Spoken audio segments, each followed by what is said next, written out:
Hello दोस्तों, कैसे हो आप लोग। एक बार फिर आपका रॉयल क्लासेस मेरठ में स्वागत है। और आज हम पढ़ने वाले हैं बलबन। तो बलबन के बारे में जानते हैं। बलबन के द्वारा कौन कौन से कार्य किए गए और एग्जाम में कहां से क्वेश्चन पूछे जाते हैं। तो चलते हैं बलबन के बारे में जानते हैं। देखिए, मैं आपको पढ़ा रहा हूं इसमें बलबन। तो बलबन कौन था उसके बारे में जानते हैं। बलबन को किसके द्वारा खरीदा गया था, यह किसका गुलाम था। तो आप इसमें डाल दो बलबन। ये चल रहा है आपका क्या, गुलाम वंश। मैं इसमें पढ़ा रहा हूं गुलाम वंश। और गुलाम वंश की अगर बात करते हैं तो गुलाम वंश में आज स्टार्टिंग है आपकी बलबन की। तो बलबन कौन था, अगर मैं आपसे कहता हूं तो बलबन किसके द्वारा खरीदा गया था, बलबन को कहां से खरीदा गया था, इसके बारे में जानते हैं। तो पहले अगर बात करते हैं तो बलबन के बचपन का नाम क्या था। तो यहां पे लिखो बलबन के बचपन का नाम। बचपन के नाम की अगर बात करते हैं तो बचपन का नाम था इसका बहाउद्दीन। ठीक है भाई, बहाउद्दीन था बचपन का नाम। एग्जाम में पूछा जाता है, इसके बचपन का नाम बहाउद्दीन था। इसको कहां से खरीदा गया था, यह भी क्या है, मैंने आपको बताया था कि इसको खरीदा गया था बगदाद। बगदाद के एक बाजार से खरीदा गया था। और उसको खरीदा था क्या नाम था, जलालुद्दीन बसरी के द्वारा। जलालुद्दीन, क्या नाम था इसका, जलालुद्दीन बसरी के द्वारा खरीदा गया। और जलालुद्दीन बसरी से किसने खरीदा, इल्तुतमिश ने। किसने भाई, इल्तुतमिश के द्वारा खरीदा गया। याद करके रखोगे, इल्तुतमिश ने खरीदा। और इल्तुतमिश ने क्या, इसे अपना गुलाम बना लिया। किसको, बलबन को। तो ये इल्तुतमिश का गुलाम कौन बन गया, बलबन किसका गुलाम बन गया, इल्तुतमिश का गुलाम बन गया। और इल्तुतमिश ने इसे सबसे पहले कौन सा पद दिया, इसे दिया खासदार। कौन सा भाई, खासदार पद दिया। और ये खासदार कैसा था, इसे खासदार का मतलब होता है कि इसे अपना सेवक बना लिया। क्या बना लिया, इसे अपना सेवक बनाया गया। बलबन को सेवक किसने बनाया, इल्तुतमिश ने। याद रहेगा भाई, इल्तुतमिश ने जब इसको सेवक बना लिया, इसके बाद जो है आगे बढ़ना इसका कार्य शुरू हो गया। इसके बाद दूसरा पद जो इसको दिया जाता है उसका नाम है अमीर ए शिकार। कौन सा भाई, इसका जो है आगे थोड़ी सी जो पदों यानी कि पद में उन्नति कर दी जाती है। अमीर ए शिकार दिया गया। ठीक है भाई, इसका पद हो गया अमीर ए शिकार। अमीर ए शिकार के बाद जो अगला जो नेक्स्ट पद चलता है, फिर इसके बाद अमीर ए शिकार का जो पद था, मेरी बात समझ रहे हो, अमीर ए शिकार का जो पद था ये रजिया के समय में दिया गया। किसके समय में, रजिया सुल्ताना के समय में इसे पद दिया गया अमीर ए शिकार। फिर इसके बाद में नेक्स्ट पद इसको मिला अमीर ए आखुर। कौन सा था भाई, अमीर ए आखुर, इसे पद दे दिया गया। और ये दिया गया, ये जो पद था, इस पद में क्या है, घोड़ों की रखवाल करनी थी। क्या, घोड़ों की रखवाल के लिए दिया गया था। यानी कि असु, अगर मैं कह रहा, अगर आपसे बोलता हूं असुशाला का सेनापति बना दिया गया। असुशाला, असु का मतलब होता है जहां पर घोड़े रखे जाते थे, वहां पर क्या, इसे अमीर ए आखुर का पद दे दिया गया। फिर इसके बाद में अमीर ए आखुर के पद के बाद इसे बना दिया गया अमीर ए, अगर मैं कहता हूं अमीर ए हाजिब। क्या बना दिया गया, अमीर ए हाजिब बना दिया गया। और ये किसके द्वारा बनाया गया, अलाउद्दीन मसूद के द्वारा। एक सुल्तान बना अलाउद्दीन मसूद। कौन बना भाई, अलाउद्दीन मसूद शाह के द्वारा एक पद दिया गया, वो था आपका क्या, अमीर ए हाजिब। फिर इसके बाद में एक और सुल्तान बना। इसके बाद अलाउद्दीन मसूद के बाद एक और सुल्तान बना, उस सुल्तान का नाम था नसरुद्दीन महमूद। क्या नाम था भाई, नसरुद्दीन महमूद के द्वारा इसे कौन सा पद दे दिया गया, नसरुद्दीन महमूद के द्वारा इसे जो है अमीर ए हाजिब, तो इसमें पहले से ही था अमीर ए हाजिब, इसका पहले से ही पद था। और इसमें एक जो है नाइब का पद जोड़ दिया गया, नाइब का पद जोड़ दिया गया। किसके, नसरुद्दीन महमूद के द्वारा। ठीक है भाई, अगर जब आप जो है इतनी सारी चीजें जब समझ लेते हो तो नसरुद्दीन महमूद कौन था, नसरुद्दीन महमूद से किसने शादी करी थी, तो आपको पता होना चाहिए नसरुद्दीन महमूद बलबन का, किसका, बलबन का दामाद था। मेरी बात समझ रहे हो। तो नसरुद्दीन महमूद से शादी किसकी हुई थी, किसकी लड़की की हुई थी, बलबन की लड़की की शादी हुई थी नसरुद्दीन महमूद से। और नसरुद्दीन महमूद ने क्या है, अमीर हाजिब के साथ साथ इसे कौन सा पद दे दिया, नाइब का पद भी दे दिया। अब इसके बाद में आगे जो बात चलते हैं, और नसरुद्दीन महमूद ने कौन कौन से पद दिए भाई, तो मैं अगर आपसे पूछता हूं तो इसके द्वारा और जो पदी से उलुग खां की उपाधि दी गई। एक क्वेश्चन आता है एग्जाम में, उलुग खां की उपाधि किसके द्वारा दी गई? उलुग खां। ठीक है, तो उलुग खां की अगर बात करते हैं तो उलुग खां की उपाधि भी किसके? नसरुद्दीन महमूद के द्वारा दी गई। तो नसरुद्दीन महमूद आपका अगर बात करता हूं मैं यहाँ पे, नसरुद्दीन महमूद मैंने जो है पूरा आपको पढ़ाया था कि नसरुद्दीन महमूद किसका दामाद था भाई? ये बलबन का। किसका? ये बलबन का दामाद था। ठीक है ना, बलबन का दामाद था। ठीक है, बलबन का दामाद था और नसरुद्दीन महमूद के द्वारा क्या है? उलुग खां की उपाधि दी गई बलबन को। कौन सी? उलुग खां। याद करके रखोगे, एग्जाम में पूछा गया है।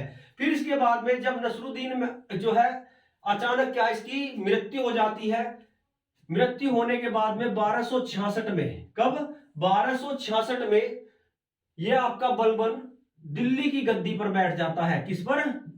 दिल्ली की गद्दी पर, दिल्ली की गद्दी पर बैठ जाता है 1266 में। जैसे ही क्या है दिल्ली की गद्दी पर बैठता है, मेरी बात समझ रहे हो? जैसे ही दिल्ली की गद्दी पर बैठता है वैसे ही क्या है, एक जो है आर्थिक स्थिति को सुधारता है। पहले आर्थिक स्थिति को सुधारता है और इसके बाद में क्या है, दूसरा जो काम करता है इस स्थिति को सुधारने के, दीवान ए अर्ज, दीवान ए अर्ज, मेरी बात, दीवान ए अर्ज नामक एक विभाग की स्थापना करता है।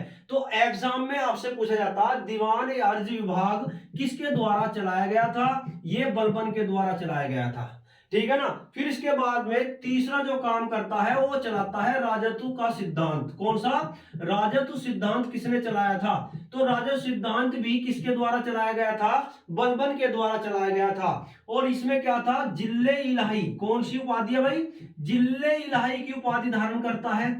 ठीक है, और जिल्ले इलाही की उपाधि एग्जाम में आई हुई है कि जिल्ले इलाही की उपाधि किसके द्वारा ग्रहण की गई? तो जिल्ले इलाही का मतलब होता है कि क्या है, खुदा का प्रतिनिधित्व। इसने अपने आप को क्या माना? खुदा का प्रतिनिधि, प्रतिनिधि माना है अपने आप को। ठीक है ना, तो इसने जनता से कहा कि मैं खुदा का प्रतिनिधि हूं। तो जिल्ले इलाही की उपाधि इसने ग्रहण की थी। फिर इसके बाद में एक क्वेश्चन और आता है, इसने अपने सिक्कों पर किसकी, अपने सिक्कों पर अगर बात करते हैं, अपने सिक्कों पर खलीफा, खलीफा की उपाधि, कौन सी? खलीफा की उपाधि अंकित कराई थी। यह भी एक क्वेश्चन एग्जाम में पूछा जाता है। तो खलीफा की उपाधि अपने सिक्कों पर बलबन के द्वारा क्या है, अंकित कराई गई थी। एग्जाम में क्वेश्चन पूछा जाता है। फिर इसके बाद में एक क्वेश्चन आपका इसमें से बन जाता है कि नवरोज प्रथा, एक आपकी है, नवरोज प्रथा की शुरुआत किसके द्वारा की गई थी? ये क्या था? ईरानी त्योहार था। ईरान में, यानी कि ईरान में मनाए जाने वाला ईरानी त्योहार था। ठीक है ना, नवरोज का मतलब होता है नया रोज। ठीक है ना, ठीक है ना, नया रोज एक क्या है मनाया जाता था, जैसे क्या नव वर्ष मनाया जाता है, इस टाइप से क्या है इसने नवरोज की शुरुआत की थी। एक क्वेश्चन आता है कि लौह प्रथा, मेरी बात सुनो, लौह रक्त, लौह रक्त की नीति का किसने अनुसरण किया? लौह रक्त, एक क्वेश्चन आपका, लौह रक्त नीति का क्यों अनुसरण किया? लौह रक्त नीति क्यों अपनाई? इसके द्वारा अपनाई गई लौह रक्त, यानी कि क्या, तलवार के बल पर शासन किया इसने, तलवार के बल पर शासन किया।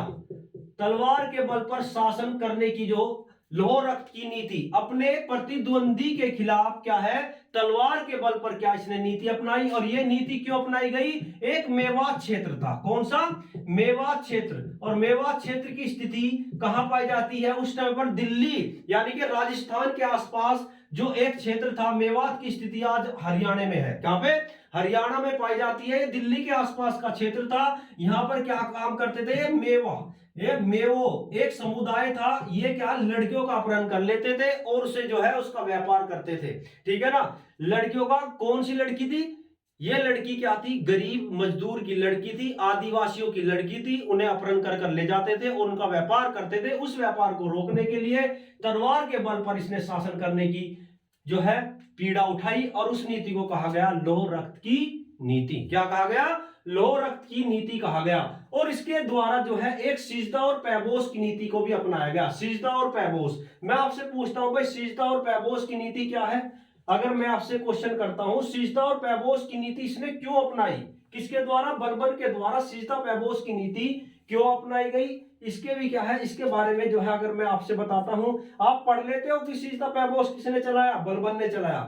तो एक थी आपके क्या, सिजदा, ठीक है भाई, सिजदा, सिजदा पैबोस। एग्जाम में कई बार आता भाई, सिजदा पैबोस है क्या, सिजदा मतलब सिर झुकाना, ठीक है ना, सिर झुकाना। सिर झुकाना कैसे, घुटने टेक कर सिर झुकाओ और उसके बाद में क्या है, पैरों को, पैबोस का मतलब है पैरों को चूमना, ठीक है ना, पैरों को चूमना। ये क्यों, ये जो है इसको, इसकी शुरुआत किस कारण की गई थी, किसके द्वारा, बलबन के द्वारा। क्यों की गई, इसका मतलब था कि जो तुर्की सरदार थे उनके अहम को कम करना था। ये तुर्की सरदार के अहम को कम करने के लिए, तुर्की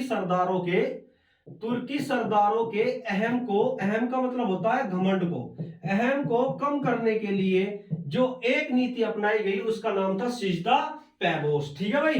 तो ये क्या, अब इसके बाद में एक क्वेश्चन आता है, इसने चहलगानी, मेरी बात समझ रहे हो, चहलगानी समुदाय, ये चहलगानी समुदाय का सदस्य था इल्तुतमिश के समय में। इल्तुतमिश ने एक चहलगानी समुदाय बनाया था, इसमें 40 अमीर होते थे। कितने अमीर भाई, अमीर का अर्थ होता है ये मंत्री, उस टाइम पर अमीरों को ही क्या है, मंत्री, ठीक है, मंत्रियों को ही क्या कहा जाता था, अमीर कहा जाता था। और 40 अमीरों में से एक अमीर कौन था, बलबन था। कौन था, बलबन था।